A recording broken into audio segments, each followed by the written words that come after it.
Amis auditeurs de Radio Matania, j'introduis une prédication du pasteur Claude Philippe Messindibazi qui a pour titre le suivant, le fruit de l'esprit, et pour texte de référence, un texte du Nouveau Testament, l'épître de Paul aux Galates, chapitre 5, du verset 16 au verset 23. Le fruit de l'esprit est une prédication événement que je vous recommande vivement. À travers cette prédication, ensemble, nous découvrirons la signification de plusieurs expressions que nous avons l'habitude d'utiliser ou d'entendre dans notre milieu, à savoir par exemple, qu'est-ce que cela signifie marcher selon l'esprit, quelle est la définition du désir, comment comprendre cette expression également, avoir ou crucifier la chair, et bien d'autres problématiques dont les réponses seront dévoilées à l'occasion de cette prédication. Dans sa version écrite, cette dernière est disponible sur notre site www.eglisematania.com.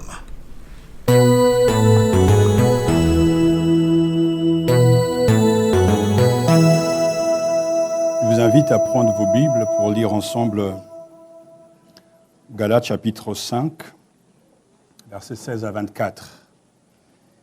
Une très belle année 2023 pour ceux que je n'ai pas vus. Que Dieu vous donne le meilleur en cette année. Amen. Alléluia. Lisons ensemble Galates chapitre 5, versets 16 à 24. Accueillons la parole de Dieu avec joie, comme les Thessaloniciens. Je dis donc, marchez selon l'esprit, et vous n'accomplirez pas les désirs de la chair. Car la chair a des désirs contraires à ceux de l'esprit, et l'esprit en a de contraires à ceux de la chair. Ils sont opposés entre eux, afin que vous ne fassiez point ce que vous voudriez. Si vous êtes conduits par l'esprit, vous n'êtes point sous la loi. Or, les œuvres de la chair sont évidentes. Ce sont la débauche, l'impureté, le dérèglement, l'idolâtrie, la magie, la rivalité, les querelles, les jalousies, les animosités, les disputes, les divisions, les sectes, l'envie, l'ivrognerie, les excès de table et les choses semblables. Je vous dis d'avance, comme je l'ai déjà dit, que ceux qui commettent de telles choses n'hériteront point le royaume de Dieu. Mais le fruit de l'esprit, c'est l'amour, la joie, la paix, la patience, la bonté, la bienveillance, la foi, la douceur, la maîtrise de soi. La loi n'est pas contre ces choses. Ceux qui sont à Jésus-Christ ont crucifié la chair avec ses passions et ses désirs. Amen. Amen. Prions le Seigneur. Notre Seigneur, notre Père, merci de ce que tu restes bon à notre égard. Tu as su nous donner, hier comme aujourd'hui, notre pain quotidien. Tu es aussi celui qui nous donne notre pain frais du ciel, le pain de vie. Car tu es notre pain. Toi seul peux nous rassasier. Toi seul peux nous remplir pour que nous soyons vraiment heureux de t'appartenir et de te servir. Père, je te remercie pour le privilège que tu me donnes une fois de plus en cette année d'apporter ta parole. J'ai eu cet immense privilège l'année passée et j'ai vu ta fidélité tout au long de l'année, sans aucune absence, même dans la maladie, tu as été fidèle. J'ose croire, je veux croire que tu restes le même aujourd'hui, comme tu le seras demain. Merci pour notre pain de ce jour. Bénis et sanctifie ton peuple par ta parole. Amen. Asseyez-vous. Le choix d'un mot d'ordre ne se fait jamais sur un coup de tête. C'est suite, bien sûr, à un temps de prière, de recherche de la face de Dieu, que nous sommes conduits à choisir ce mot d'ordre et qui apporte toujours une couleur, une saveur spirituelle dans la vie de ceux qui marchent avec Dieu. Comme il y a quelques années, lorsque Dieu nous a donné ce mot d'ordre, « Arrêtez, sachez que je suis Dieu », la Covid est passée par là. L'année dernière aussi, donc, Dieu nous a donné de nous approcher de Dieu et de se soumettre à lui. Et nous avons aussi vu Dieu à l'œuvre, parce que je peux témoigner qu'on était proche de lui et bien souvent nous avons expérimenté sa présence. Cette année, Dieu a donné ce mot d'ordre, justement, tiré de Galates chapitre 5, verset 22. Et j'aimerais dire avec force dès le début que, autant nous aimons dire « faites tout pour la gloire de Dieu », j'aimerais que cette année, nous puissions dire aussi « faites tout au nom du Saint-Esprit ». Tout par le Saint-Esprit. Tout par le Saint-Esprit. Et nous voulons, bien sûr, parler de l'Esprit Saint, ce matin du fruit de l'Esprit, bien que ça devait être à la fin, mais comme c'est le mot d'ordre de l'année, alors nous sommes donc ce matin avec ce passage si riche tiré donc de l'épître de Paul aux Galates, qui parle bien sûr d'être libre, de la liberté que nous avons en Jésus-Christ et de le fait d'être affranchis de la loi pour pouvoir servir le Dieu vivant et vrai. Paul est très fort et il ne cesse de nous interpeller. C'est bien sûr le Saint-Esprit qui nous interpelle parce que tout au long de cette année, on aura, en tout cas face à nous, des ennemis. On aura à combattre pour notre foi. Et ce matin, j'aimerais attirer votre attention sur sans doute l'ennemi le plus sournois, le plus fort. C'est qui n'est pas d'abord le diable, parce que le diable est fort, c'est vrai, mais le diable est là à l'extérieur.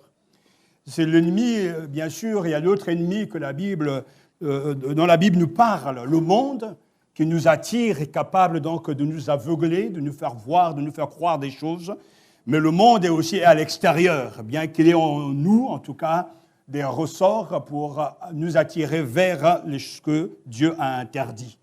Mais il y a un ennemi qui nous est intérieur, qui est le pire, qui est capable de nous faire tomber, qui est capable de nous décevoir, qui est capable de nous éloigner de Dieu. Et cet ennemi, c'est la chair. Et c'est pour ça que Paul dit justement « marchez selon l'esprit et vous n'accomplirez pas les désirs de la chair ». Le verset 16 nous dit, oui, par une locution qui marque son engagement, et je dis « marchez selon l'esprit ». Paul, donc, avec ces mots, introduit l'opposition radicale entre deux modes d'être, deux modes de vie, mais aussi deux destinées. Les versets 16 et 17 soulignent la nécessité de la marche dans l'esprit pour ne pas accomplir le désir de la chair. Le verbe, comme d'habitude, est un impératif présent et se rend souvent, peut se traduire de cette manière, continuer sans cesse ou continuer de marcher selon l'esprit. Je veux croire que tous ici ce matin ont reçu le don de l'esprit. Parce que sans le Saint-Esprit, on ne peut pas être chrétien. Sans le Saint-Esprit, on ne peut pas être convaincu que le Christ est vivant, que le Christ est ressuscité. Et sans le Saint-Esprit, on ne peut pas grandir dans la foi, car le Saint-Esprit est un guide, le Saint-Esprit est un ami, le Saint-Esprit est un avocat. Il est venu pour nous aider à suivre le Seigneur. Ainsi, Paul nous dit « marchez selon l'Esprit, et vous n'accomplirez pas les désirs de la chair ». Lorsque le mot « marcher » est utilisé, l'on parle ici, bien sûr, de la vie de tous les jours, de nos choix, de nos pensées, de nos lectures, de ce que nous regardons. En fait, c'est le tout ce qui nous concerne au quotidien. C'est une façon de se comporter qui évoque un progrès lent, une façon de s'habiller, une façon de chanter, une façon, donc nos fréquentations, dans le fait de marcher selon l'esprit, cela englobe nos vies au quotidien. La Bible parle souvent, bien sûr, de marcher sans nouveauté de vie, selon Romains chapitre 6, verset 4, de marcher par la foi et non par la vue, 2 Corinthiens chapitre 5, verset 7, marcher dans l'amour, Éphésiens chapitre 5, verset 2, ou bien marcher comme des enfants de lumière. Nous avons à nous comporter différemment des gens du monde, parce que nous avons reçu l'Esprit qui vient de Dieu et qui nous transforme à l'image de Jésus-Christ. Il précise bien marcher non pas selon l'homme, mais marcher selon l'Esprit, c'est-à-dire dans l'Esprit. Le mot « esprit » précise la qualité, la manière d'être de la marche, dont sa marche, donc, le croyant doit dépendre du Saint-Esprit. Sans le Saint-Esprit, nous sommes sans force. Et pour vaincre les désirs de la chair, le chrétien doit compter sur la force que lui donne le Saint-Esprit.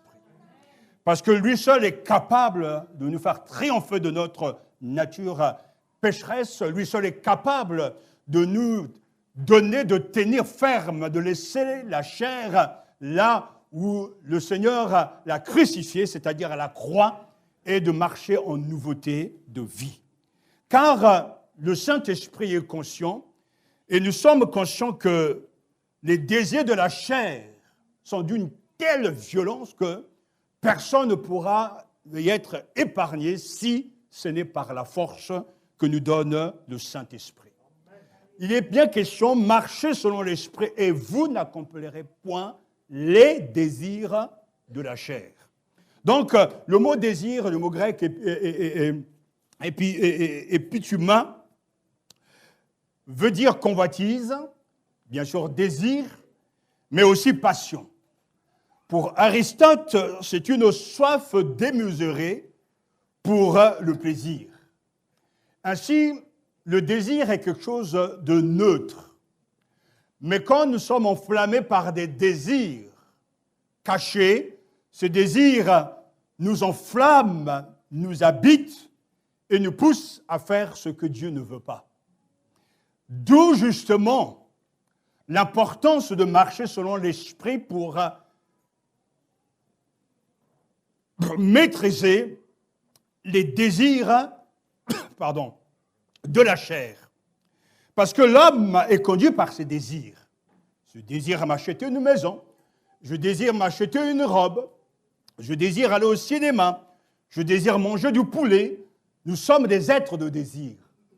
Et les désirs nous ont été donnés par Dieu parce que Dieu nous a créés à son image. Mais c'est plutôt les objets de nos désirs qui nous font tomber. Si nous désirons le lait spirituel, qui est la parole de Dieu, il n'y a pas de souci, nous allons grandir. Mais si nous désirons autre chose que ce que Dieu veut pour nous, nous allons nous enfermer et ces désirs nous feront tomber par terre, nous feront nous éloigner de Dieu. Dans le combat contre la chair, l'esprit joue un rôle déterminant. Parce qu'il est écrit, car la chair a des désirs contraires à ceux de l'esprit.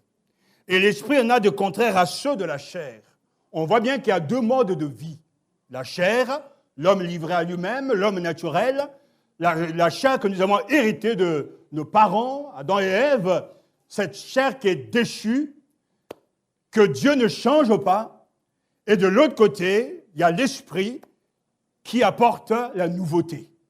Le chrétien, lui, quand il reçoit le Seigneur Jésus-Christ dans son cœur et qu'il se laisse guider par le Seigneur en lisant sa parole, en fréquentant le Seigneur via la parole, en venant à l'église, en chantant les psaumes, en confessant ses péchés, il est guidé par le Saint-Esprit qui lui donne de vivre dans un monde, alléluia, un monde différent, le monde de l'esprit. Et le monde de l'esprit ne tue pas la chair, car la chair a été crucifiée, mais le monde de l'esprit nous donne une nouveauté. Et cette nouveauté c'est le Saint-Esprit.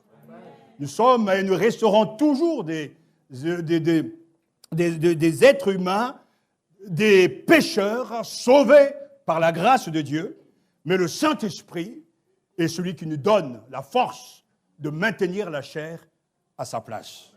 Il est très important de comprendre ces choses parce qu'on ne peut pas grandir dans la vie chrétienne sans comprendre et saisir le fait qu'il y a deux modes de vie, deux choix, deux destinées et deux qualités et deux qualités de vie. Amen. Marchez selon l'esprit et vous n'accomplirez point les désirs de la chair, car Paul poursuit, ils sont opposés entre eux, afin que vous ne fassiez point ce que vous voudriez. Et c'est pour ça que j'insiste sur le fait que c'est un ennemi, la chair, et que nous sommes aussi des combattants. Nous avons à combattre contre le diable, c'est juste. Nous avons à renoncer au monde, c'est clair, mais nous avons à crucifier la chair, c'est-à-dire à ne pas le nourrir, à ne pas le laisser prendre toute la place dans nos vies. Parce qu'on a beaucoup d'envie, beaucoup de désirs, la chair doit rester à sa place. Il y a une opposition dans le cœur de tout croyant entre ce que je veux et ce que Dieu veut. Et nous voyons dans la vie de notre Seigneur Jésus-Christ qu'il a choisi toujours la volonté de son Père. Au point qu'il dira, ma nourriture est de faire la volonté de celui qui m'a envoyé. Jésus se régalait de la nourriture de son Père, c'est-à-dire la volonté de son Père. Jésus a aimé son Père au point de renoncer à sa propre volonté, à ses propres désirs. Lorsqu'il a Gethsémane, cette prière remarquable, non pas ce que je veux, mais ce que toi tu veux. Pourtant, il n'a point en lui de péché, mais le Christ avait compris que la chair n'avait pas gouverné sa vie. Ce matin, frères et sœurs, c'est de la part de Dieu que je vous dis que ce n'est que par la puissance de l'Esprit que nous pouvons vaincre la chair. Ce n'est que par la puissance de l'Esprit et la force qu'il nous donne que nous serons capables de dire non à tel désir, non à tel désir, oui au désir de Dieu, oui au désir de Dieu. Ce vieil homme, ce moi, n'obéit qu'à la convoitise. Il n'est pas facile de vivre la vie chrétienne parce que nous avons un ennemi intérieur, mais la bonne nouvelle de ce matin, c'est que nous avons un guide, nous avons quelqu'un qui nous aide, le Saint-Esprit. Marchez selon l'impulsion de l'Esprit. Prenez le chemin du Saint-Esprit afin de ne pas faire les œuvres de la chair. Et ces œuvres, on les connaît, ce que les désirs mauvais produisent, on le voit bien. Selon une autre traduction, ils mènent une vie immorale et mauvaise. Ils se conduisent n'importe comment, ils adorent les faux dieux, ils pratiquent la sorcellerie, ils détestent les autres, ils se disputent, ils sont jaloux, ils se mettent en colère, ils cherchent à passer devant tout le monde, ils se divisent en partis et en groupes opposés, ils veulent ce que les autres possèdent, ils boivent trop, ils mangent trop, et ils font encore bien d'autres choses semblables. Je vous avertis, et je l'ai déjà dit, ceux qui font ces choses-là n'auront pas de place dans le royaume de Dieu. La liste des vices, elle est claire. Il y a des péchés d'ordre sexuel, il y a des péchés d'ordre religieux, et Paul les énumère ici, ils adorent les faux dieux, ils pratiquent la sorcellerie, ils détestent les autres, ils se disputent, ils sont jaloux, ils sont envieux. Ce sont là les œuvres de la chair. Et un chrétien ne peut pas être dans ces choses-là. Un chrétien, lorsqu'il sent qu'il y a une impulsion diabolique, entre guillemets, qui veut imposer sa loi, il laisse, il crucifie ce désir, il ne le nourrit pas. Et il demande au Saint-Esprit de donner la force d'aller plus loin et de servir le Seigneur. C'est ainsi que Paul donne un avertissement pour tout un chacun que ceux qui commettent de telles choses n'hériteront point le royaume de Dieu. Ce matin, y a-t-il des envieux ici? Ce matin, y a-t-il des gens qui pratiquent la sorcellerie? Ce matin, y a-t-il des rivalités, des querelles, des partis pris, des clubs? Cela ne doit pas être dans l'Église de Dieu. Si tous nous sommes conduits par l'Esprit Saint, nous serons toujours en communion les uns avec les autres. Lorsque Paul écrit, il écrit à des chrétiens. On sait que l'Église connaîtra et traversera toujours de moments difficiles, mais les vrais croyants cherchent toujours à faire ce qui est agréable au Seigneur. Parce que la Bible le dit très clairement, le fruit de l'esprit singulier, le fruit de l'esprit, c'est autre chose. Et cette opposition nous intéresse. D'un côté, un catalogue de vices, et de l'autre côté, un fruit, mais avec plusieurs aspects. En recevant l'esprit, alléluia, les Galates ont reçu le germe d'une vie harmonieuse qu'ils sont invités à réaliser. Gardons d'abord cet avertissement. Ceux qui marchent, commettent ces choses, n'hériteront jamais du royaume de Dieu. Et j'insiste toujours sur le temps des verbes. Il s'agit non pas de tomber une fois dans l'envie, mais d'y tomber tout le temps. On peut tomber une fois en passant dans tel péché, mais y rester sur autre chose. C'est le comportement qui nous parle et ce qui nous situe par rapport à la vérité. Sommes-nous dans une habitude, ou bien c'est de temps en temps, ou c'est un accident? Il y a des gens qui sont abonnés à tout ce qui n'est pas bien et qui aiment ces choses-là. La Bible dit très clairement, ils n'hériteront point du royaume de Dieu. On le sait maintenant, vous le savez. C'est à vous de jouer votre partition. C'est à vous de décider qui vous voulez suivre, la chair ou l'esprit. Si vous décidez de suivre l'Esprit Saint, c'est une bonne chose.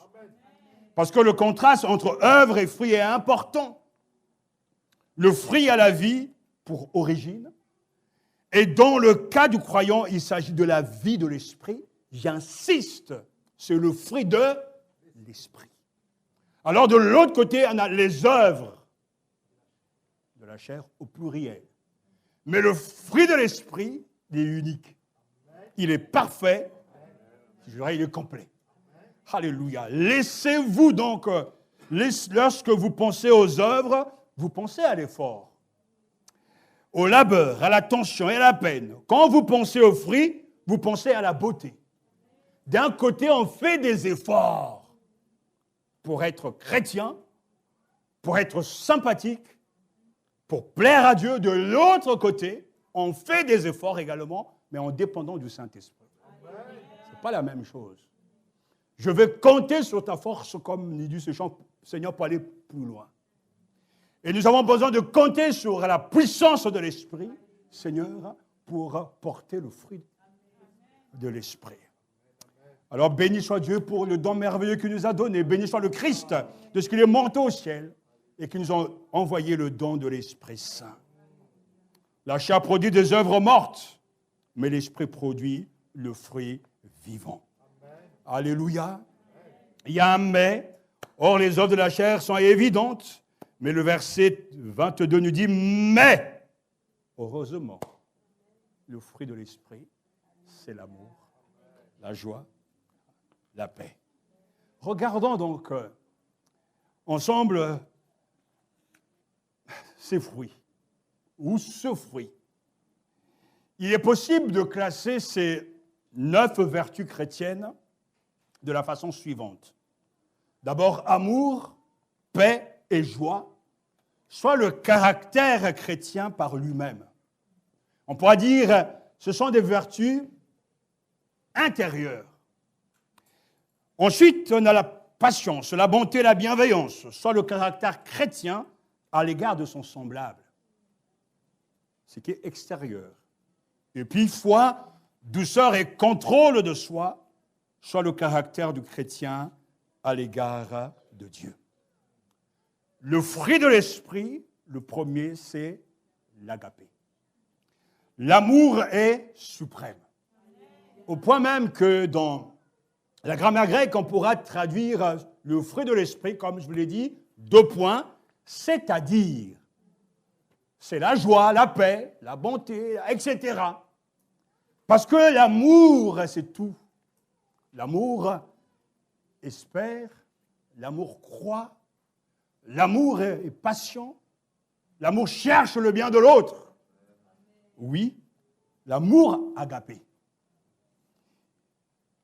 Il est possible pour la vieille nature de contrefaire l'un ou l'autre fruit de l'esprit, mais la chair ne peut jamais produire les fruits de l'esprit. Il y a des gens qui vous aiment. Et au moment où il y avait des difficultés, ils ne vous aiment plus. Ça, ce n'est pas l'amour agapé. Comme l'apôtre Pierre pouvait dire à Jésus, « Seigneur, je te suivrai au bout. » Et Jésus dira, quand viendra un jour, tu vas me régner quand le coq chantera. 3 fois, tu vas me régner. Mais non, Seigneur! Et ce qui devait arriver est arrivé.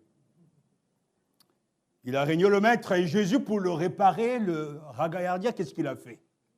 Il a posé la même question, m'aimes-tu? À 3 reprises.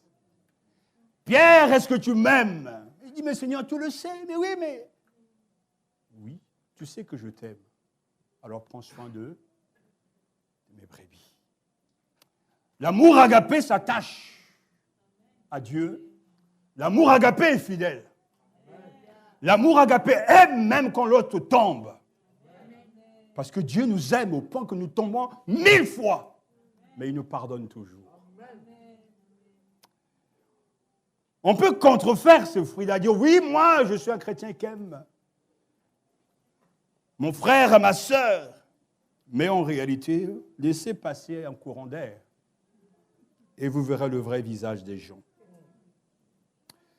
Quand l'Esprit produit le fruit de l'amour, c'est Dieu qui est glorifié, pas l'homme. Toute la gloire reviendra toujours au Seigneur, car l'œuvre de l'Esprit consiste à nous faire ressembler à Christ pour sa gloire et non pour les éloges des hommes à notre égard. Pour que ce fruit se développe, frères et sœurs, il faut qu'il y ait un climat, un cadre approprié pour ces choses. Dans les choses de ce monde, on ne peut pas grandir. Dans les choses terrestres, on est souillé, on ne peut pas avancer. Le climat spirituel doit être agréable, béni, un lieu où il fait bon vivre. Et ce climat, ce n'est que dans la présence de Dieu. Lorsque nous entrons dans la présence de Dieu pour lire sa parole, pour prier, pour confesser nos péchés, pour intercéder, alors l'Esprit Saint fait mûrir au-dedans de nous son fruit. C'est un fruit que l'on porte et non pas que l'on fabrique. Le fruit pousse dans un climat béni. Et avec l'abondance de l'Esprit et de la parole, marcher dans l'Esprit, fréquenter les bonnes personnes, ayez des bonnes lectures. Allez dans une bonne église où la parole est prêchée. Et doucement et tranquillement, vous allez grandir.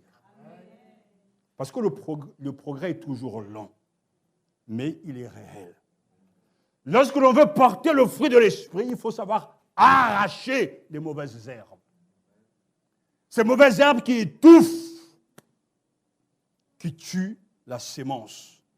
La parole de Dieu nous parle, dimanche après dimanche, jour après jour. Nous devons donc arracher les mauvaises herbes pour ne pas être étouffés par les choses de ce monde. Je dis souvent qu'un chrétien disciple ne doit pas avoir peur de temps en temps d'être dans la radicalité. Il y a des gens que je ne veux pas fréquenter. Il y a des gens avec qui je ne veux pas parler. Parce qu'il y a des gens qui ne vous apportent rien du tout. Il y a des choses que je ne veux pas lire. Il y a des informations que je ne veux pas écouter. Il y a des films que je ne veux pas regarder. Parce que cela impacte toujours vos vies. C'est à vous d'arracher les mauvaises herbes. De faire le tri dans ce que vous avez. Il y a des vêtements qu'on ne veut pas porter aussi. Il y a des choses qu'on ne doit pas faire. Et qu'il ne faut pas être là dans cette passivité spirituelle. Seigneur, aide-moi alors que le mal est devant toi. Mais enlève-le, déplace-toi. Comme je le dis souvent, mais on ne peut jamais empêcher la pluie de tomber sur chacun. Mais nous avons des parapluies. Nous avons des imperméables. Tu ne vas pas te tenir devant là et lever les yeux au ciel en colère. Hé, la pluie, arrête-toi, va là-bas, va là-bas, va là-bas. Il dit, mais il est fou, la pluie va dire. Va te protéger. Mets-toi à l'abri. Et le péché et le monde seront toujours là. Le diable sera toujours là. Mais toi, protège-toi. Cache-toi. Va-t'en, fuis. Comme Paul le dira à Timothée, fuis les passions de ta jeunesse et recherche la justice. C'est à nous de le faire, grâce à la force que l'Esprit Saint nous donne. Tu n'arrives pas à aimer à telle personne, mais demande au Saint-Esprit de te donner la force de l'aimer. Mais je le dis aussi parce que je ne le cache pas. Il y a des gens, quand j'arrive, on ne peut pas aimer. Des incorrigibles. Je connais quelqu'un, lorsque le président de son pays était décédé, la personne était triste. C'était un dictateur. Et son frère lui a dit, mais toi, tu n'es pas normal. Comment tu peux être triste pour cette personne? Mais la personne pensait justement au salut parce que cette personne allait tout droit en enfer. Il y a des dictateurs qu'on ne peut pas aimer. Il ne faut pas faire semblant. Et même quand je dis pardonne leur père quand ils ne savent pas ce qu'ils font, Dieu sait que nous sommes limités. Dieu sait qu'on a du mal avec certaines personnes parce que ces gens ne changent pas. Mais l'amour peut nous pousser à espérer, mais pas jusqu'à en mourir.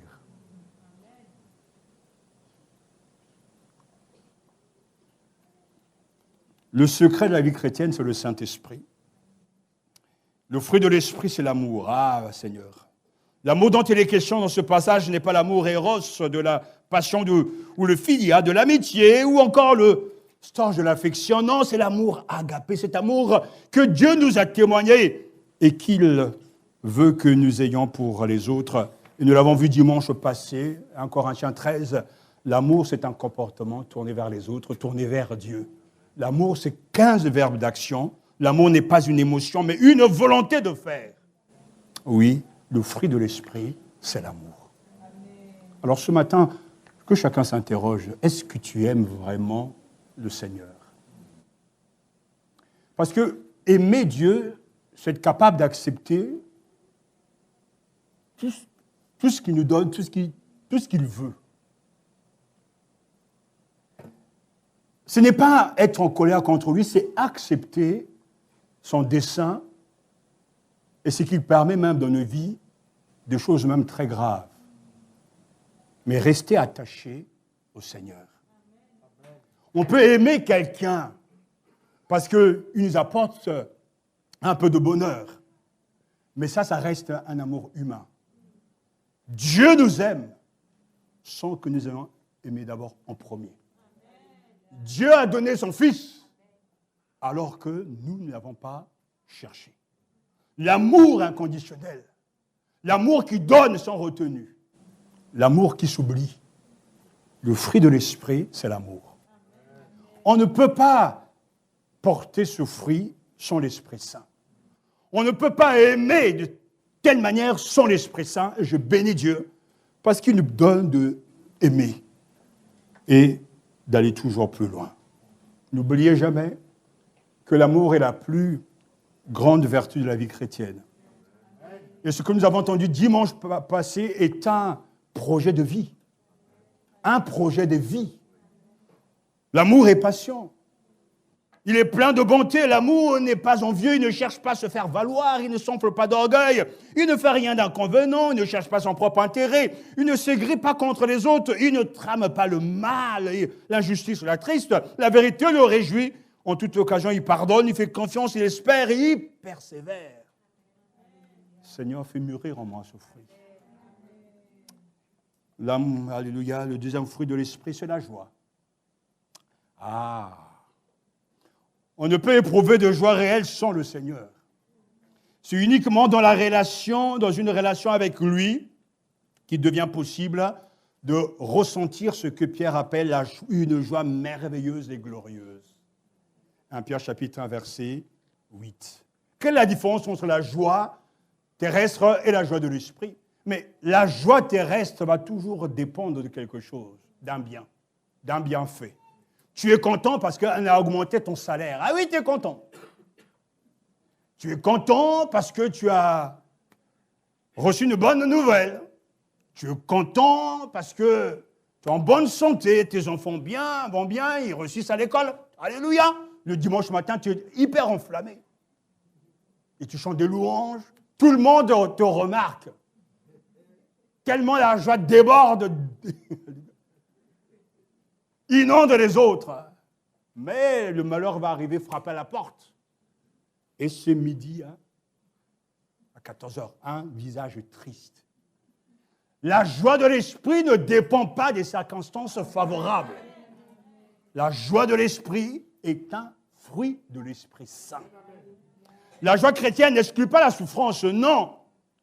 Parce que Paul lui-même a connu la souffrance, mais il écrira aux Philippiens, réjouissez-vous toujours dans le Seigneur. Et on le voit bien, on l'a appris ensemble ici. Lorsque Paul arrive à Thessalonique, les saints de Thessalonique avaient reçu la parole au milieu de beaucoup d'afflictions avec la joie du Saint-Esprit. La joie et la douleur peuvent coexister, mais ce n'est pas la douleur qui va gagner. Car le fruit de l'esprit, c'est la joie. Toutefois, la joie et le péché ne peuvent coexister, parce qu'il y a où il y a un péché caché ou des péchés, il ne peut y avoir de joie. J'ai confessé mes péchés au Seigneur et je retrouvais la joie de vivre. Là où il y a la joie, on n'a pas peur des autres. Car David a pu écrire « L'Éternel est ma lumière et mon salut, de qui aurais-je crainte? L'Éternel, le soutien de ma vie, de qui aurais-je peur ?» Alléluia. Là où est la joie, la tristesse est bannie. Le chrétien peut être triste de temps en temps, mais il ne sera jamais tout le temps dans la tristesse. Il y a des gens qui sont de nature mélancolique, qui passent leur temps à ressasser le passé. En ce temps-là, Il faut vivre le moment présent. Il faut vivre avec les gens aujourd'hui. Et que Dieu nous libère d'être des mélancoliques. Tu sais, mon fils, en ce temps-là, il y avait des choses. Et même maintenant, alors que les études montrent très bien que nous sommes dans des temps favorables. Notre économie est prospère, en fait. Mais tout le temps, nous rabâche les mêmes choses. C'est la crise. Il y a des prophètes de malheur à la télévision, vous les regardez, ils sont toujours là. Ah, la France est cassée. Ah, on est envahi par les étrangers. C'est faux. Les chiffres sont là, ils sont têtus. Les gens ne veulent pas venir en France. Ils vont ailleurs, en Angleterre, aux États-Unis, mais pas en France. En Allemagne. Et on entend ces choses, on est contaminé par cette désespérance. Le chrétien, lui, regarde la télévision, mais il a un filtre. Il écoute des informations, mais il a un filtre. Ça, c'est le monde. Il y a une autre réalité. La joie de l'Éternel sera ma force. Alors, dimanche prochain, revenez dans la maison de Dieu avec joie. Même si la semaine a été difficile, laissez la joie de Dieu vous envahir. Mais le fruit de l'esprit, c'est aussi la paix. Ah, la paix. Sa signification recouvre l'idée de plénitude, de bien-être, ce bonheur et cette harmonie que Dieu désire offrir. Et Paul dit, soyez en paix avec Dieu, mais nous devons être aussi en paix les uns avec les autres. Parce que sa signification recouvre l'idée de plénitude et de bien-être, ce bonheur et cette harmonie que Dieu désire offrir. Le fruit de l'esprit, c'est la paix. Rien que ce mot me plaît. La paix. voyez, la paix. Je dis qu'on est tranquille. Personne ne peut vous enquiquiner. Quelqu'un disait récemment, mais l'Église est en paix. Et au fond de moi, je disais, mais Satan va passer par qui pour venir enflammer encore? Parce que quand il y a la paix, il y a toujours quelque chose qui va arriver. Mais la Bible nous dit que dans l'Église à Jérusalem, l'Église est en paix. Oui, l'Église est en paix. Mais la persécution est arrivée. Mais c'était une bonne persécution. Alléluia. Être en paix dans son cœur. Être en paix par rapport à ses affaires. Être en paix avec ses voisins. Oui, et que la paix de Christ à laquelle vous avez été appelés pour former un seul corps règne dans vos cœurs et soyez reconnaissants. J'aimerais tellement développer ce verset que de Colossiens chapitre 1, verset 15, que la paix de Christ règne dans vos cœurs. Quand cette paix vient s'asseoir dans ton cœur, quels que soient les troubles extérieurs, quelle que soit la panique à l'extérieur, quels que soient les malheurs, la paix trône dans ton cœur au centre et la paix repousse ces attaques et te laisse tranquille. Que la paix de Christ règne dans vos cœurs. Oh oui, Seigneur. Il y a tant de choses qui règnent en nous, tant de problèmes, des pensées, Seigneur, des désespoirs, tellement de choses que ta paix règne dans le cœur de tout croyant. Je vous souhaite que la paix de Christ règne dans le cœur de tout un chacun. Dans vos cœurs, pour que là où vous êtes, vous soyez des artisans de paix. Si vous êtes en paix, vous serez en paix avec les autres. Le chaos commence toujours à l'intérieur. Avant de commencer à mettre la pagaille dehors, c'est à l'intérieur. À chaque fois que je regarde la télévision et que j'entends les informations, tout le temps j'entends les mêmes choses. Ces jeunes, ils sont en colère. Qu'est-ce qu'il faut faire? Il a besoin de plus de moyens, plus de personnel, plus d'argent. Et je crie toujours au fond de moi, ils ont besoin d'avoir un cœur régénéré. Il y aura toujours de la violence. Parce que c'est dans le cœur de l'homme. Si on n'est pas en paix avec soi-même, avec Dieu, on ne sera jamais en paix avec les autres. D'ailleurs, celui qui n'est pas en paix avec lui-même, il va chercher toujours des querelles. Il va chercher toujours des problèmes. On dit que le sapin est vert, il va dire il est bleu.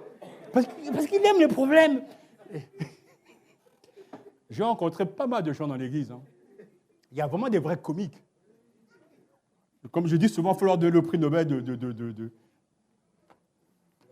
la comédie. C'est vrai.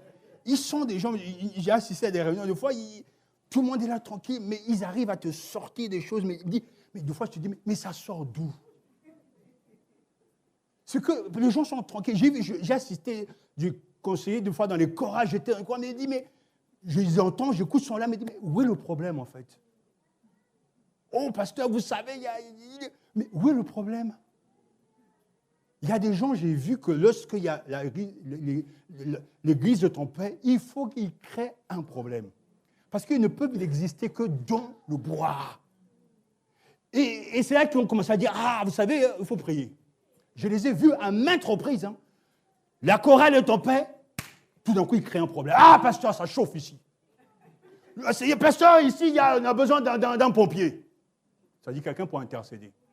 Alors c'est eux qui ont mis le feu. Ils sont les victimes. Ils deviennent même les sapeurs-pompiers. J'en ai vu plein comme ça. Ce sont des gens qui sont perdus. Ils n'aiment pas les choses qui marchent. Et si j'insiste sur ce point, c'est parce que je veux que nous soyons en paix dans la maison de Dieu. Il y a des fois des troubles dans les familles, il y a des fois des crises dans les couples, etc. Mais je nous souhaite vraiment la paix. La paix, la tranquillité. C'est cette paix qui a permis même à Pierre, que lorsqu'il est en prison, de dormir profondément. Mais parce qu'il est dans la paix de son Dieu, de son Sauveur. C'est cette même paix, justement, qui habitait Étienne lorsqu'il est persécuté. Il va prier pour ce bourreau. Père, pardonne, reçois mon esprit, ne leur impute pas ce péché. C'est parce qu'il est dans la paix. C'est la même paix qui est capable, lorsque vous allez voir votre médecin et qu'il est en train de vous dire vous avez un cancer. Vous serez troublé à un moment donné. Mais la paix de Dieu vous fera dire, si Dieu veut me guérir, il me guérira. Mais s'il veut me reprendre à lui, alors que son nom soit glorifié. Il n'y a que la paix de Dieu qui peut vous aider à dire ça. Il y a des gens qui vont voir le médecin, ils tremblent. Ils ont peur. Il y a de quoi nous sommes des êtres humains. Mais la paix de Dieu gardera vos cœurs et vos pensées en Jésus-Christ. Alléluia. Et le fruit de l'esprit. J'aimerais tellement terminer parce que c'est important. Mais c'est aussi la patience. Le fruit de l'esprit, c'est la patience, c'est la vertu que tu supportes avec persévérance et même triomphalement les circonstances plus difficiles de la vie. Et Paul écrira aux Thessaloniciens, usez de patience envers tous. Est-ce que vous êtes patient? Suivez mon regard. Regardez-vous au volant de votre voiture. Regardez-vous lorsqu'aux stations de bus, vous attendez que le bus n'arrive pas. Regardez-vous quand vous faites la queue dans la pharmacie ou au supermarché. Et qu'il y a quelqu'un devant vous qui n'arrête pas de dire, de reprendre les mêmes choses, de remettre et de regarder les prix. Et il scanne, il dit, ah madame, je ne veux pas. Et là,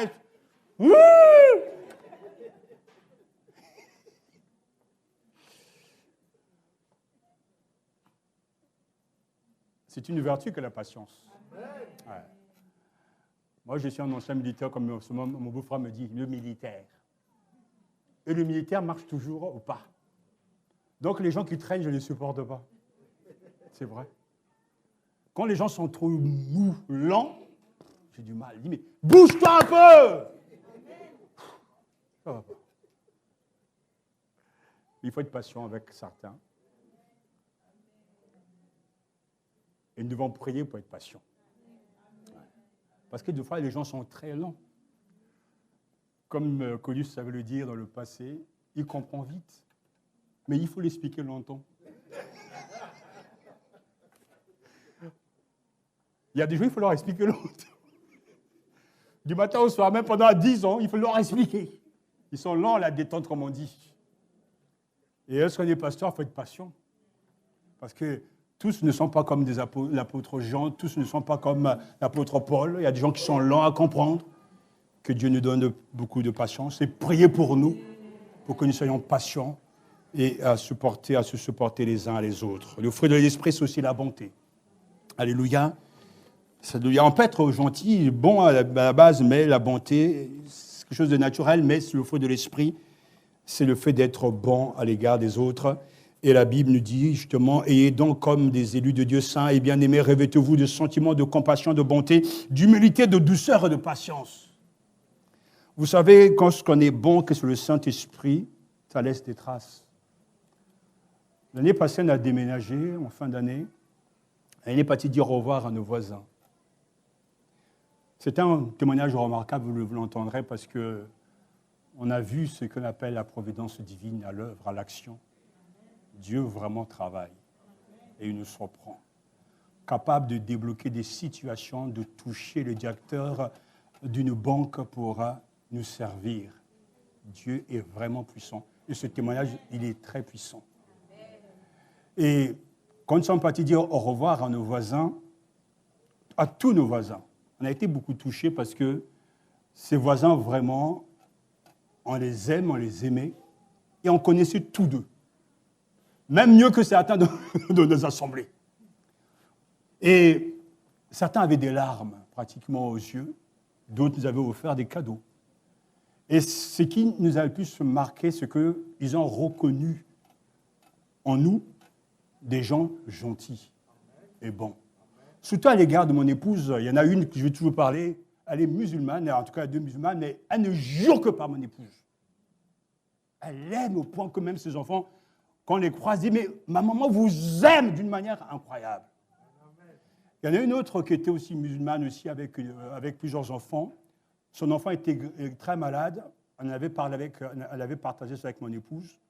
Et mon épouse a dit « Je vais prier pour vous. » Et on la voyait tout le temps amener l'enfant à l'hôpital. Et Dieu a guéri cet enfant. Et un jour, cette femme est venue chez nous pour lui dire merci. On laisse dans notre quartier un témoignage puissant. Je me rappelle des paroles de ses voisins. Dit, mais pendant toutes ces années, on n'a rien à dire de vous. Vous êtes gentil, pas du bruit. et rien de malsain. On reste un bon témoignage et je sais que c'est une bonne prédication. Certains même nous ont dit, mais vous allez tellement nous manquer. Les jeunes qu'on a vus ont dit, vous allez nous manquer, ça va faire bizarre que vous ne soyez pas là. On regrette, entre guillemets, nos voisins, mais pas l'appartement. Ça, c'est un autre problème. Et je bénis Dieu, parce que tous savaient dans le quartier qu'on était des pasteurs, des serviteurs de Dieu. Et il y a un évangile qui se prêche sans bruit. L'évangile d'être vrai et d'aimer les gens, d'être gentil. Pendant les Noëls, c'est souvent mon épouse qui a toujours ces idées. Elle achetait des cadeaux, des biscuits, elle allait offrir aux voisins et ça les touchait. Vous pouvez gagner l'autre quand vous êtes bon. Quand vous avez cette gentillesse spirituelle de penser aux autres. Le fruit de l'esprit, c'est la bonté. Alors, soyez bons avec les membres de vos familles, mais soyez bons aussi avec les autres. Et Dieu vous bénira. Alléluia. Alléluia. Mais le fruit de l'esprit, je termine rapidement, c'est la bienveillance. Ne te laisse pas vaincre par le mal, mais surmonte le mal par le bien. Le fruit de l'esprit, c'est également aussi la foi, ou plutôt la fidélité, le fait de rester ferme dans ses convictions, de ne pas brancher, de persévérer. Et vous savez que la fidélité, ce mot est très important parce que c'est même sur le poids des difficultés, on avance. La foi, c'est croire tout ce que Dieu dit, mais la foi implique aussi la fidélité vis-à-vis de ses engagements. Et je bénis Dieu ce matin de ce que pendant toutes ces années, il a été fidèle et nous sommes fidèles. Ça, c'est un fruit de l'esprit. Que le Dieu soit glorifié. Le Christ nous apporte la vraie douceur, parce que le fruit de l'esprit, c'est aussi la douceur. La douceur, ce n'est pas être comme quelqu'un de timide, qui s'efface, quelqu'un d'insignifiant. Non, la vraie douceur, c'est une force. C'est celui qui accepte la volonté de Dieu, sans ressentiment, qui peut se montrer gentil et conciliant par force intérieure, et qui laisse Dieu le diriger. Jésus était doux et humble de cœur. Mais ce Jésus qui était doux et humble de cœur, on le voit aussi chasser les voleurs du temple. C'est aussi le même Jésus qui s'en prend, à Pierre, arrière de moi, Satan, qui ne cesse de s'adresser aux pharisiens. La douceur, c'est ça. Une force intérieure qui nous permet d'aller plus loin et de supporter tout ce que Dieu veut pour nous. Et enfin, le fruit de l'esprit, c'est aussi la maîtrise de soi.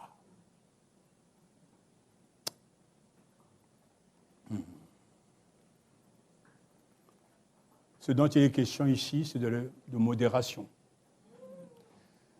J'ai rencontré dans le ministère des gens qui ne peuvent jamais sauter 1 ou 2 repas, qui n'arrivaient pas à jeûner, parce qu'ils étaient contrôlés par leur ventre.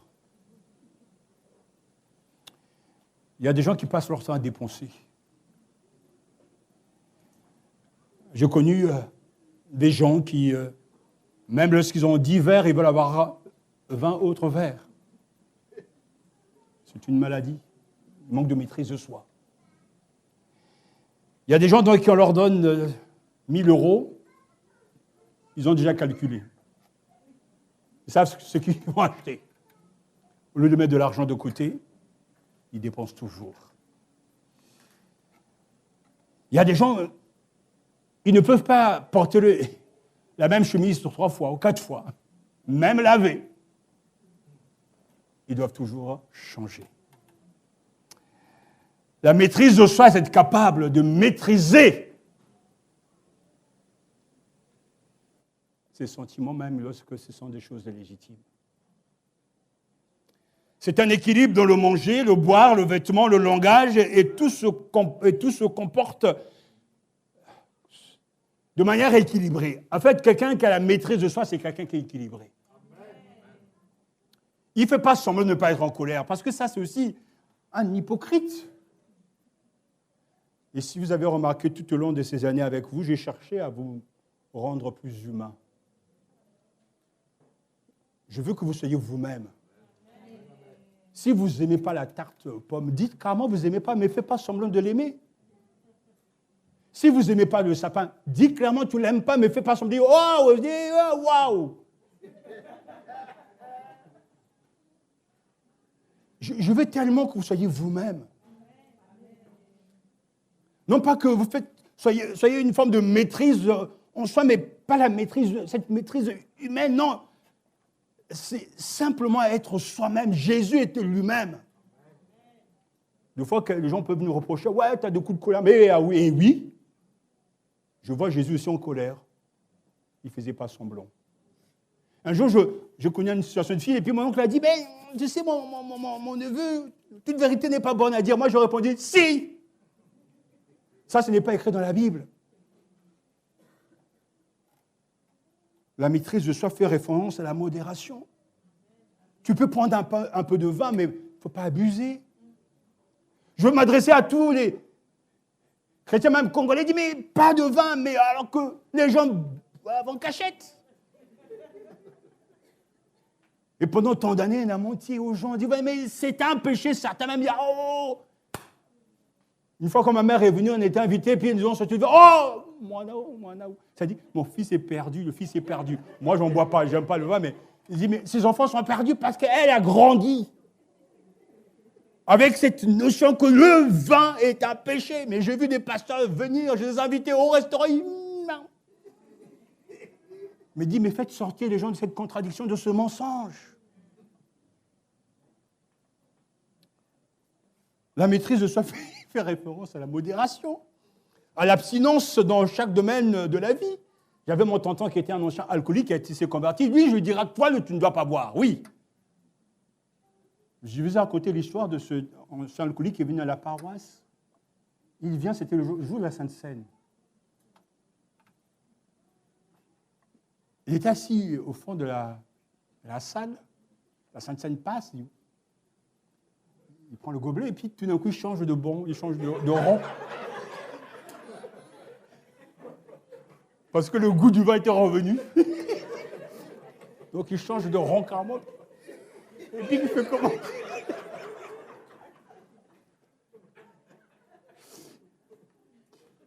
C'est vrai ce que je vous dis. Et puis tout d'un coup, on entend, ah, enfin, il est tombé par terre.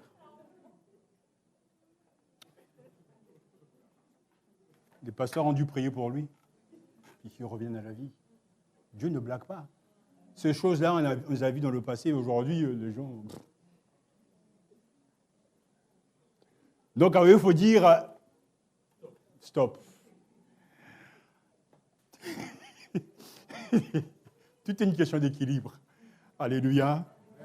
Tout m'est permis, mais tout n'est pas utile. Tout m'est permis, mais je me laisserai asservir par quoi que ce soit. À Dieu soit la gloire.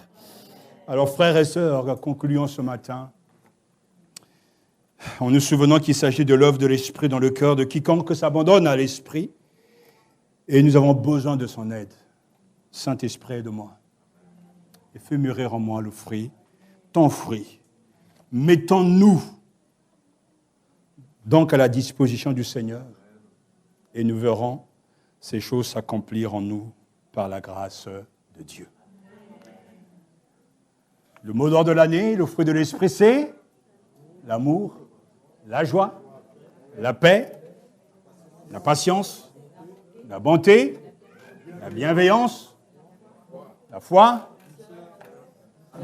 et la maîtrise de soi. Bravo. Soyez bénis. Amen. On va se lever pour chanter ensemble ce chant, puisque le... Non, c'est plutôt te ressembler Jésus. Te ressembler Jésus.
semblable à toi.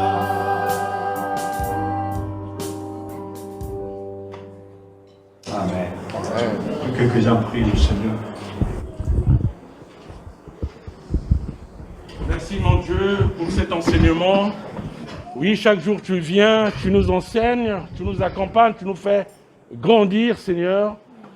Merci pour ce fruit de l'Esprit, Seigneur. Oui, fais mûrir en moi ces fruits, Seigneur. Fais mûrir en moi la patience. Fais mûrir en moi la maîtrise de soi, Seigneur. Oui, fais grandir en moi l'amour, Seigneur. Béni sois-tu, mon Dieu. Béni soit ton nom. Merci pour l'instrument que tu as utilisé, le pasteur Claude encore, Seigneur. Oui, chaque jour tu nous conduis, chaque jour tu nous révèles des choses et des grandes choses. À Dieu soit toute la gloire. Alléluia. Amen. Seigneur, ce matin, je veux dire comme le psalmiste, je serre ta parole dans mon cœur afin de ne pas pécher contre toi. C'est vrai, cette parole, tu nous la donnes ce matin. Vraiment, c'est une bénédiction pour nous, car elle nous dit encore ce matin que nous devons marcher par l'Esprit pour ne pas accomplir les désirs de la chair. Tu as listé, éternel mon Dieu, mon roi, de manière claire quels sont les désirs de la chair et quels sont ses produits et ses conséquences. Mais ce qui fait opposition aux désirs de la chair, c'est l'Esprit et le fruit de l'Esprit. Et Seigneur, nous vraiment, je veux te prier ce matin pour tout un chacun, afin que nous puissions nous faire conduire par ton esprit. Seigneur Saint-Esprit, nous voulons vraiment t'entendre au quotidien, dans les décisions que nous prenons, dans chacune des décisions, dans ce que nous décidons de voir, dans ce que nous décidons de lire, dans ce que nous décidons d'écouter, dans les choix que nous faisons, Seigneur, dans les décisions des dépenses que nous faisons, dans les décisions, c'est vrai, dans ce que nous allons porter, dans toutes les décisions éternelles, que nous puissions suivre ton conseil, Saint-Esprit, afin de te plaire, ô Dieu, parce que c'est seul par ton esprit, Seigneur, parce que c'est vrai, comme nous l'a rappelé le pasteur ce matin, nous ne pouvons pas le faire par nous-mêmes et par notre propre force. C'est vrai parce que c'est ce que nous faisons par l'Esprit qui te glorifie toi seul. Vraiment, merci pour cette parole, Seigneur. Vraiment, nous voulons la chérir et la garder dans notre cœur. Merci pour le pasteur que tu as utilisé ce matin. Seigneur, merci Seigneur parce que tu l'as inspiré, parce qu'il a sorti cette parole telle que toi tu le l'as dit. Il ne l'a pas, vraiment il l'a sorti telle qu'elle, Seigneur. Merci pour sa vie et pour sa consécration. Merci pour son épouse aussi que tu utilises dans notre église. Ils sont une bénédiction pour nous et nous te disons merci pour eux. Seigneur, merci Seigneur, et que tu puisses encore les bénir, les soutenir, leur accorder encore ta grâce, Seigneur. Vraiment, puissance, louange, honneur et gloire à toi pour ta parole. Amen. Seigneur, te ressembler. Oui, Sylviane. Je veux marcher comme tu as marché. Je veux aimer comme tu as aimé. Sur la route, malgré les coups,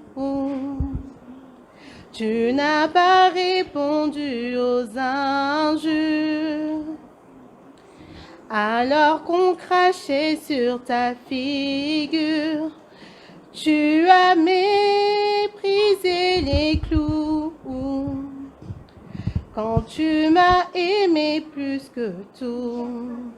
Walk in love, marche dans l'amour. Oui, je veux marcher chaque jour dans ton amour, car la miséricorde triomphe du jugement, triomphe même de la mort. Oui, l'amour triomphe encore. Walk in love, marche dans l'amour, quel que soit le poids des blessures, l'amour triomphe toujours. Walk in love, je marche dans son amour. Je fais le vœu de ne plus juger. Je fais le choix de tout pardonner. je verrai sur ma bouche. Je veux marcher comme tu as marché. Je veux aimer comme tu as aimé. Quand tu t'es donné pour moi. Quand tu m'as aimé à la croix. Walk in love, marche dans l'amour. Oui, je veux marcher chaque jour dans ton amour, car la miséricorde triomphe du jugement, triomphe même de la mort. Oui, l'amour triomphe encore. Walk in love, marche dans l'amour, quel que soit le poids des blessures, l'amour triomphe toujours. Walk in love, je marche dans son amour. Amen. Oui, Seigneur Jésus, voulons que cela soit notre objectif cette année 2023. C'est vrai que tu nous parles dimanche après dimanche, semaine après semaine, car tu veux, Seigneur, nous équiper. Tu veux que nous soyons ces disciples à ta ressemblance, Seigneur. Et ce matin, Seigneur, nous te bénissons pour ta parole qui est là pour nous construire, ta parole qui est là pour nous transformer, pour faire de nous des véritables chrétiens. Seigneur, nous voulons te bénir d'abord pour ton serviteur que tu as équipé pour nous parler ce matin. Oh Saint-Esprit, Seigneur, sans toi, nous ne pouvons rien faire. C'est vrai que la chair a tellement de désirs. La chair, Seigneur, nous fait faire des choses contraires à ta volonté, contraires à ta gloire. Mais ce matin, Seigneur Jésus, nous voulons crucifier les œuvres de la chair. Nous refusons, Seigneur, ces manœuvres, ces manigances charnelles. Nous refusons la jalousie dans nos cœurs, la méchanceté dans nos cœurs, la convoitise dans nos cœurs. Nous refusons, Seigneur, l'amour des choses de ce monde. Mais Saint-Esprit, nous invoquons ton nom ce matin. Saint-Esprit, on fait mûrir dans nos cœurs ces fruits. Oh Saint-Esprit, fais mûrir l'amour, cet amour agapé dans nos cœurs. Oh, dans cette église, nous ne voulons pas seulement aimer nos amis, mais Seigneur, Saint-Esprit, fais-nous comprendre l'amour agapé. Oh, cet amour qui est là pour se battre pour tous les frères et sœurs. Cet amour qui est prêt à porter les fardeaux les uns des autres. Cet amour qui est là pour pardonner, pour aimer, cet amour vrai. Cet esprit fait mûrir en nous la patience, la paix, que nous puissions être des partisans de la paix. Cet esprit, donne-nous des gens gentils, que nous puissions être différents des gens de ce monde, que par notre comportement, nous puissions témoigner, nous puissions emmener des gens à Jésus. Ce matin, ô Saint-Esprit, agis dans nos cœurs. Que cette parole ne soit pas une parole de plus, mais que cette parole soit imprégnée, enracinée dans nos âmes, dans nos esprits. Oh Saint-Esprit, fais quelque chose dans l'oreille. Ce matin, fais quelque chose. Oh Saint-Esprit, circoncis nos cœurs afin que ces fruits puissent mûrir, afin que nous puissions avancer dans la foi. À toi la gloire, Saint-Esprit, pour ceux que tu as encore touchés ce matin. Alléluia. Seigneur, ton esprit est un guide, un docteur qui n'a jamais échoué. Lorsqu'il a les rênes de vie dans les mains, il sait conduire, il sait éduquer et il conduit toujours vers Jésus. Sa puissance est illimitée. Il est plus fort que le diable, car il est Dieu. Il est l'esprit de sagesse. Il est l'esprit de force. Il est l'onction. À ceux qui ne savent pas témoigner, il est l'onction. À ceux qui manquent de sagesse, il est l'esprit de sagesse. À ceux qui sont malvoyants, il est l'esprit de révélation et de sagesse. Il est tout ce dont nous avons besoin. Le problème n'est pas de ton côté, mais du nôtre. Nous ne voulons pas nous abandonner à toi. Nous ne voulons pas quitter nos désirs terrestres. Nous aimons nos vies cassées, nos vies hypocrites. Nous aimons nos mensonges. Nous aimons nos faux semblants. Mais l'Esprit de Jésus est l'Esprit de vérité. Tu viens pour rendre le chrétien vrai, authentique, sans compartiment. Il est lui-même. Je te prie, Père, que les membres de cette Église s'abandonnent à toi pour que leur vie soit transformée, pour qu'en cette année, ils vivent des choses sans précédent. Qu'ils vivent le réveil que toi tu es capable d'apporter. Qu'ils expérimentent les dons de l'Esprit. Qu'ils expérimentent un témoignage sous l'onction de l'Esprit. Qu'ils expérimentent le don de l'argent que tu restitues. Que tu leur donnes d'ouvrir les mains pour recevoir des pluies de bénédiction. Donne-leur de se donner totalement à toi, sans retenue. Seigneur, sans retenue, car je crois que, comme hier, aujourd'hui, le Saint-Esprit est toujours le même. Là où il est accueilli et accepté, il œuvre. Là où il est respecté, il distribue des dons. Même la sécheresse ne peut l'arrêter, car il est l'esprit vivifiant. La mort ne peut te vaincre, car il est l'esprit de vie. Là où même les tombeaux existent, l'esprit donne la vie. Dans les églises mortes, l'esprit donne la vie.